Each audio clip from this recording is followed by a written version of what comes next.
नमस्कार दोस्तों, स्वागत है आप सभी का आपके अपने YouTube चैनल स्टडी विद दया में। दोस्तों, आज का हमारा वीडियो बौद्ध धर्म के बारे में है।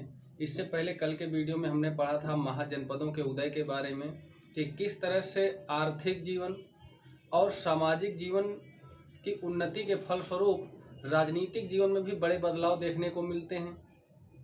छोटे छोटे जनपद बड़े महाजनपदों का आकार ले रहे थे और वहाँ पर राजनीतिक जीवन में आपसी संघर्ष था। उत्तर वैदिक काल में आकर के राजनीतिक जीवन में आपसी संघर्ष के फलस्वरूप सभी महाजनपद आगे निकलने का प्रयत्न कर रहे थे और उन सब में सबसे आगे निकल करके जो उभर करके आता है सबसे शक्तिशाली महाजनपद वह मगध रहता है। तो यह दौर काफ़ी संघर्ष का दौर रहता है। ब्राह्मण और क्षत्रिय के बीच सर्वश्रेष्ठ स्थापित करने का कि इनमें कौन सा श्रेष्ठ है, तो काफ़ी संघर्ष का दौर रहता है। इन्हीं संघर्ष के बीच दो नए धर्मों का उदय होता है, बौद्ध धर्म और जैन धर्म। तो आज का जो हमारा वीडियो है वह बौद्ध धर्म के बारे में है। हम इसके बारे में पढ़ेंगे कि क्या कारण रहे इसके बौद्ध धर्म के, किस वजह से इस धर्म का उदय हुआ और लोगों ने अपनाया। तो दोस्तों, 6वीं शताब्दी बीसी में नए नए धर्मों का उदय हुआ और इन धर्मों में नास्तिक और आस्तिक दो संप्रदाय उभर करके सामने आए। नास्तिक संप्रदायों में आप देखेंगे बौद्ध धर्म और जैन धर्म जो प्रमुख धर्म हैं, ये नास्तिक संप्रदाय से हैं। नास्तिक संप्रदाय वह संप्रदाय होता है जो धर्म को तो मानता है लेकिन ईश्वर को नहीं मानता है, और आस्तिक संप्रदाय वह होता है जो ईश्वर को मानता है, जो ईश्वर में विश्वास रखता है। तो जो बौद्ध धर्म था यह नास्तिक संप्रदाय का सबसे प्रमुख उदाहरण है, और जैन धर्म, ये दोनों धर्म नास्तिक संप्रदाय से जुड़े हुए हैं। वहीं आस्तिक धर्म जो ईश्वर में विश्वास रखते थे वह आस्तिक संप्रदाय से थे। तो इसके क्या कारण रहे? उत्तर वैदिक काल में आते आते जो मानव जीवन था वह राजनीतिक जीवन में बदलाव हो रहे थे, तो काफ़ी कर्मकांडों और आडंबरों का व्यापक महत्व बढ़ने लगा था। इन सब से व्यथित होकर के जो शूद्र थे या फिर वैश्य थे, ब्राह्मण और क्षत्रिय अपना वर्चस्व स्थापित करना चाहते थे। तो इन सभी कर्मकांडों से व्यथित होकर के एक वर्ग इनसे अलग जाना चाहता है, दूर जाना चाहता है, और यही कारण था कि इनके आपसी संघर्षों के फलस्वरूप जो वर्ग इनसे दूर जाना चाहता है वह बौद्ध धर्म या फिर जैन धर्म को अपना लेता है। और इसके क्या कारण रहे, तो आइए देखते हैं कि वैदिक धर्म की जटिलता और यज्ञों की परंपरा। इस धर्म की कुछ जटिलताएं थीं। जाति प्रथा की जटिलता। इस धर्म में आकर के उत्तर वैदिक काल में, जैसे आपने ऋग वैदिक काल में पढ़ा था कि जातियां कर्म के आधार पर होती थीं, समाज में समानता थी, समतावादी समाज था उस समय। लेकिन उत्तर वैदिक काल में आकर के जाति जो है कठोर रूप धारण कर लेती है, और वैदिक ग्रंथों की कठिन भाषा, जो वैदिक ग्रंथ पाए जाते हैं संस्कृत भाषा में होते थे, और उस समय जनमानस की भाषा जो थी वह संस्कृत भाषा नहीं थी। उनको संस्कृत भाषा समझने में काफ़ी मुश्किल होती थी, और उस समय जनमानस की भाषा पाली भाषा थी। जो आप देखते हैं कि बौद्ध धर्म की जो उपदेश दिए जाते हैं वह पाली भाषा में ही दिए जाते हैं। तो संस्कृत भाषा की जटिलता के कारण इन ग्रंथों को पढ़ना और समझना काफ़ी मुश्किल था। जो सिर्फ ब्राह्मण वर्ग ही समझते थे, पढ़ते थे, और वह चाहते थे कि इस भाषा का जो उपयोग था वह अब सिर्फ अपना वर्चस्व स्थापित करने में वह यह समझते थे कि जो इस भाषा का ज्ञान रखता है वही सर्वश्रेष्ठ है। तो कहीं ना कहीं इसके कई कारण रहे। एक तो जब इस वैदिक काल में आकर के, जब उत्तर वैदिक काल में जो आडंबर फैलता है, कर्मकांड बढ़ता है, इस वजह से इससे दूर हटना चाहता है। वैदिक धर्म की जो जटिलताएं हैं, यज्ञों की परंपराएं हैं, जाति प्रथा की जटिलता है, और वैदिक ग्रंथों की कठिन भाषा, इन्हीं कुछ कारणों से इनसे व्यथित होकर के उत्तर वैदिक काल का जो मानव था वह नए धर्मों को अपनाता है। अब बौद्ध धर्म के बारे में जानेंगे, एक सामान्य परिचय जो हमारा आज का वीडियो है। बाकी इसके बचे हुए भाग को हम अगले वीडियो में पढ़ेंगे। तो इससे पहले हम जानते हैं, इसका कुछ कहानी समझते हैं, थोड़ा सा एक समझ विकसित करते हैं कि बौद्ध धर्म के बारे में महात्मा बुद्ध का जन्म 563 ईसा पूर्व में हुआ था, लुम्बिनी वन में कपिलवस्तु के समीप। इनके पिता का नाम शुद्धोधन था, जो कि कपिलवस्तु के राजा थे। गौतम बुद्ध के पिता का नाम शुद्धोधन, जो कि शाक्य कुल से संबंधित थे, और यह कपिलवस्तु के राजा थे। इनकी माता का नाम महामाया था, जो कोली वंश से संबंध रखती थी। तो बात है, जब 563 ईसा पूर्व इनकी शुद्धोधन की पत्नी महामाया को प्रसव पीड़ा हुई, तो यह मायके जा रही थी, और रास्ते में लुम्बिनी वन में प्रसव पीड़ा से इनको एक पुत्र की प्राप्ति हुई, जो गौतम बुद्ध थे। पुत्र की प्राप्ति के 7वें दिन ही इनका देहांत हो जाता है, मृत्यु हो जाती है माता की। इसके बाद इनके पालन पोषण के लिए इनके पिता अपनी साली यानी गौतम बुद्ध की मौसी से शादी करते हैं, जिनका नाम रहता है प्रजापति गौतमी। इसके बाद इनकी जब कौंडल्य ऋषि को इनकी कुंडली दिखाई जाती है, तो कौंडल्य ऋषि के द्वारा बताया जाता है दो बातें, कि या तो यह एक चक्रवर्ती राजा बनेगा या फिर एक बहुत बड़ा सन्यासी बनेगा।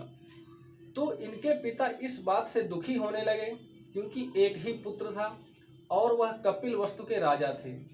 तो उनका कहना यह था कि मेरा एक ही पुत्र है, और उनका मानना था कि वह कपिलवस्तु का राजा बने, मेरे बाद कपिलवस्तु का राजा बने और राजगद्दी संभाले।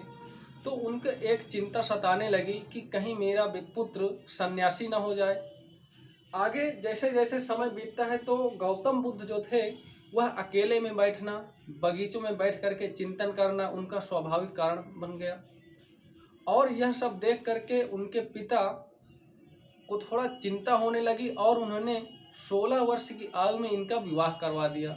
उनका मानना यह था कि जैसे ही पारिवारिक जीवन में फंसेगा, पारिवारिक जीवन को व्यतीत करेगा, तो इनका जो मोह माया में फंस करके सन्यासी जीवन के बारे में चिंतन और मनन हट जाएगा।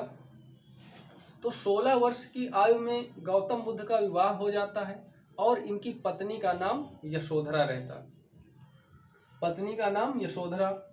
और इसके बाद इनको एक पुत्र की प्राप्ति होती है, जिसका नाम राहुल था।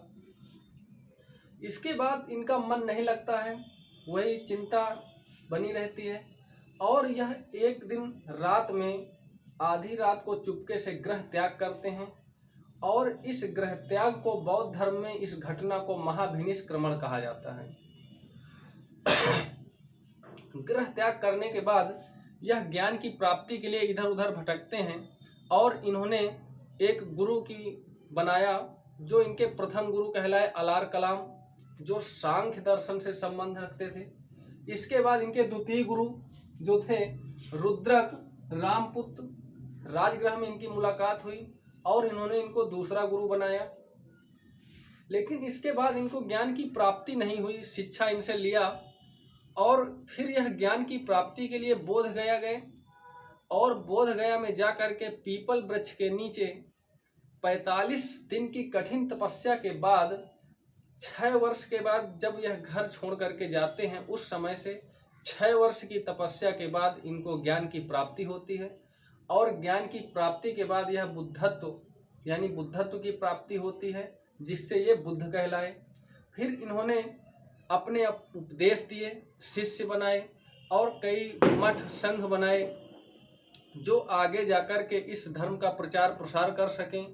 और फिर धीरे धीरे करके ये धर्म पूरे उत्तर भारत में फैल जाता है, और आज भी आप देखते हैं कि कई सारे देशों में यह धर्म फैला हुआ है। तो आइए देखते हैं, एक एक पॉइंट को समझते हैं। गौतम बुद्ध का जन्म 563 ईसा पूर्व लुम्बिनी नामक वन में कपिलवस्तु में हुआ था। कई बार ये पूछ लिया जाता है इनके जन्म स्थान के बारे में, तो लुम्बिनी वन 563 ईसा पूर्व लुम्बिनी वन में कपिलवस्तु के समीप हुआ था।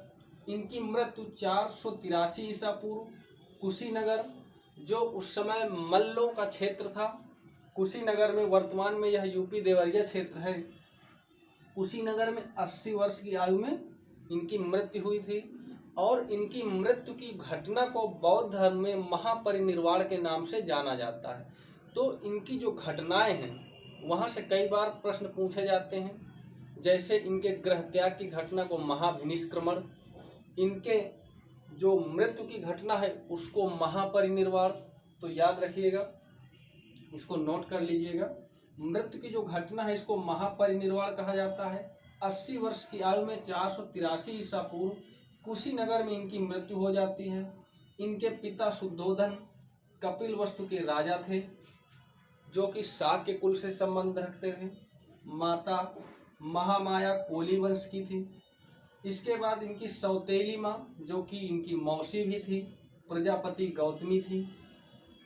इनकी पत्नी का नाम यशोधरा, और 16 वर्ष में इनका विवाह हो जाता है।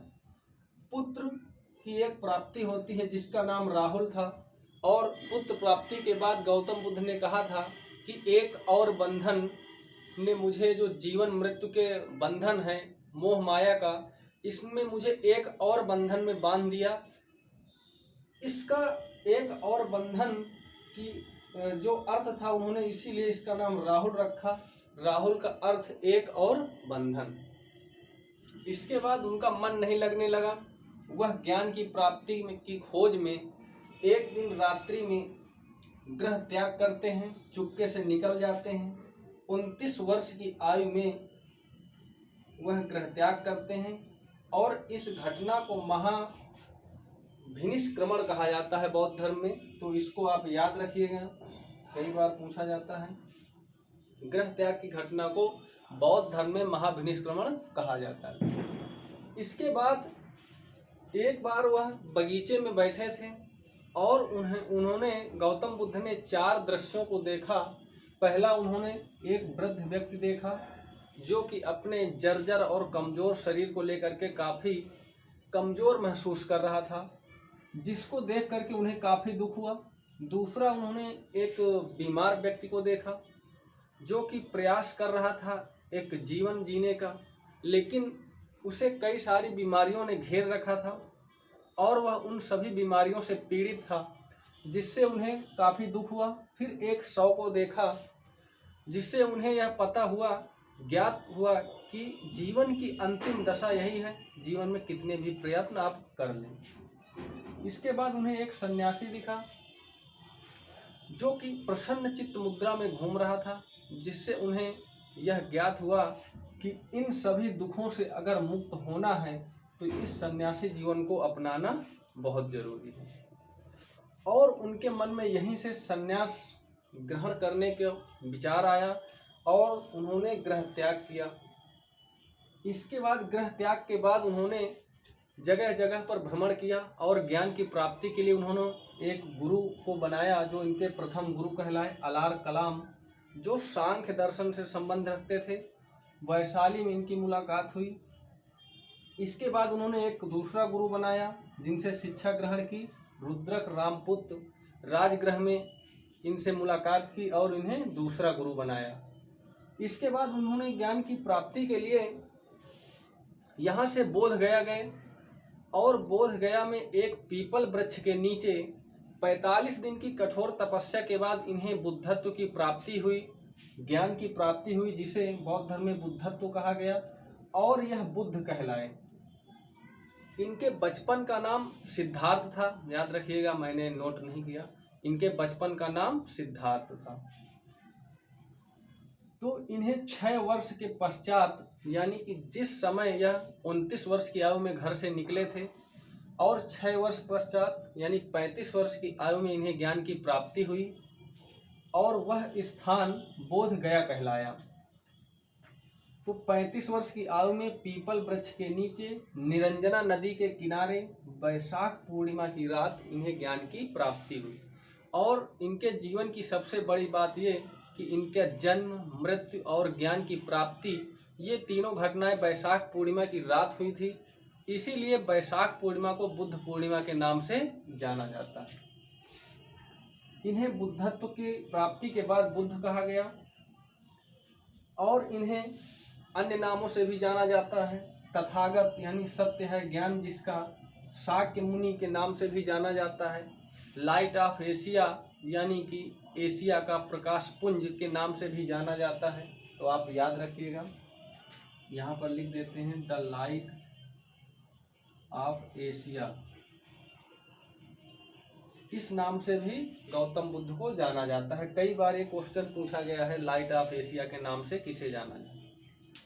इसके बाद उन्होंने यहाँ ऋषिपत्तनम के नाम से जाना जाता है। इन्होंने जहाँ पर अपना पहला उपदेश दिया था सारनाथ में, यहाँ पर उन्होंने 5 ब्राह्मणों को अपना शिष्य बनाया और 5 ब्राह्मणों में उनके सबसे प्रिय शिष्य आनंद थे।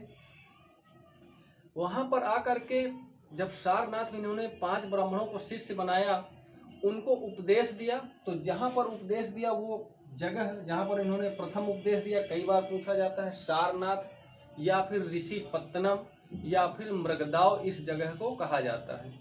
और यह घटना धर्म चक्र प्रवर्तन के नाम से जानी जाती है।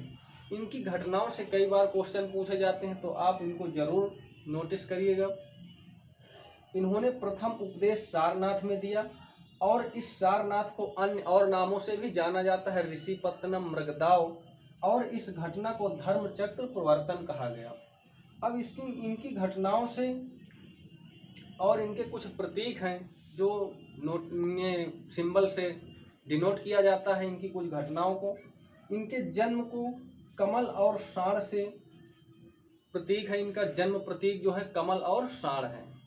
ये जातक कथाओं में जो इनके पूर्व जन्म की कथाएं मिलती हैं, बौद्ध धर्म में जातक कथाओं में ऐसा बताया जाता है कि जब इनका जन्म हुआ था तो 7 कमल खिले थे और उन्हीं कमल पर इन्होंने पैर आगे रख करके बढ़ाए थे। तो इनके जन्म के प्रतीक के रूप में कमल और साढ़ को जाना जाता है। गृह त्याग, जब इन्होंने गृह त्याग किया था तो घोड़े पर बैठ करके ये निकले थे, तो इस वजह से गृह त्याग के प्रतीक के रूप में घोड़ा को जाना जाता है। ज्ञान, जैसा कि आपने पढ़ा अभी कि पीपल वृक्ष के नीचे, जिसे बोधि वृक्ष भी कहा जाता है, इस पीपल वृक्ष के नीचे इन्हें ज्ञान की प्राप्ति हुई थी। इस वजह से ज्ञान का जो प्रतीक है वह पीपल वृक्ष को माना जाता है। निर्वाण, बौद्ध धर्म में निर्वाण की जो प्राप्ति थी, बौद्ध धर्म का परम लक्ष्य क्या था? निर्वाण की प्राप्ति, यानी जीवन और मृत्यु से मुक्त हो जाना, दीपक का बुझ जाना।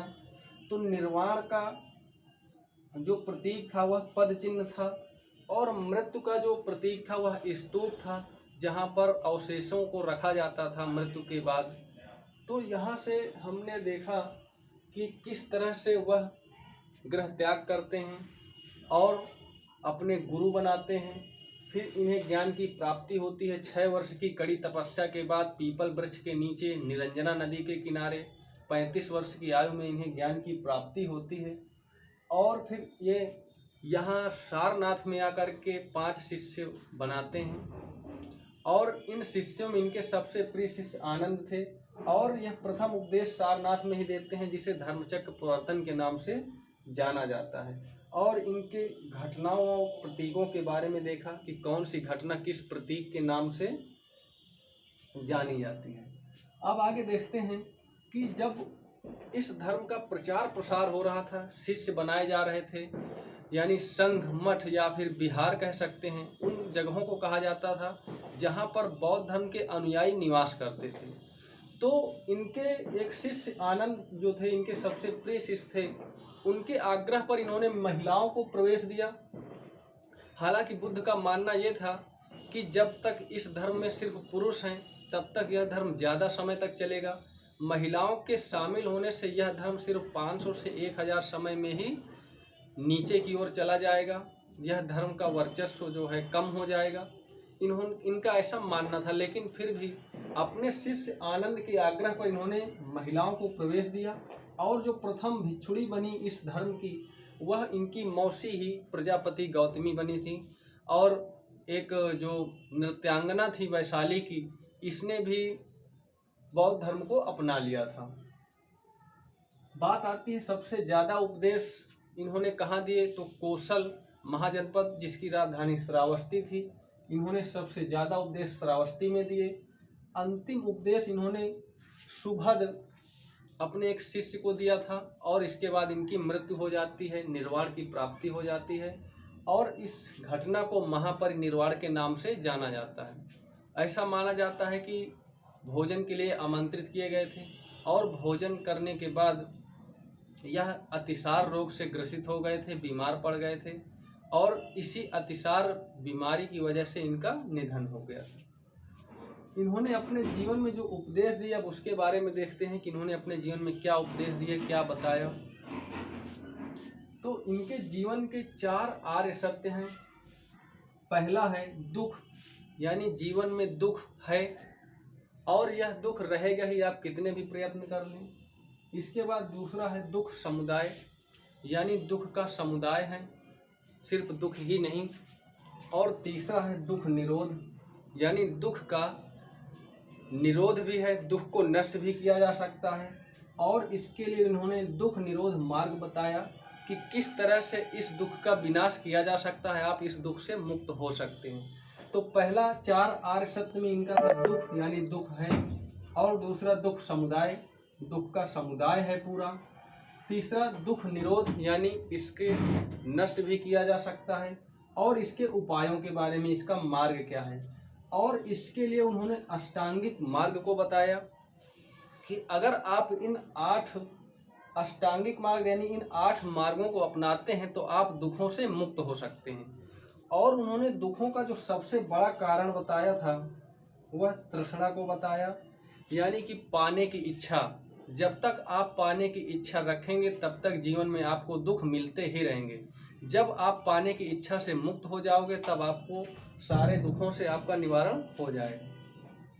अब इन अष्टांगिक मार्गों के बारे में देखते हैं। पहले 4 ये देखते हैं और बाद के ये 4 देखते हैं। पहला था सम्यक दृष्टि, यानी सम्यक का अर्थ है सही, सही दृष्टि होनी चाहिए। सम्यक संकल्प, सही संकल्प होना चाहिए। लोभ मोह द्वेष विकार से मुक्त होना चाहिए। सम्यक वाक, सही वाक होना चाहिए। सम्यक कर्म, सही कर्म, सही आजीव, सही व्यायाम यानी स्वास्थ्य, सही स्मृति और सही समाधि।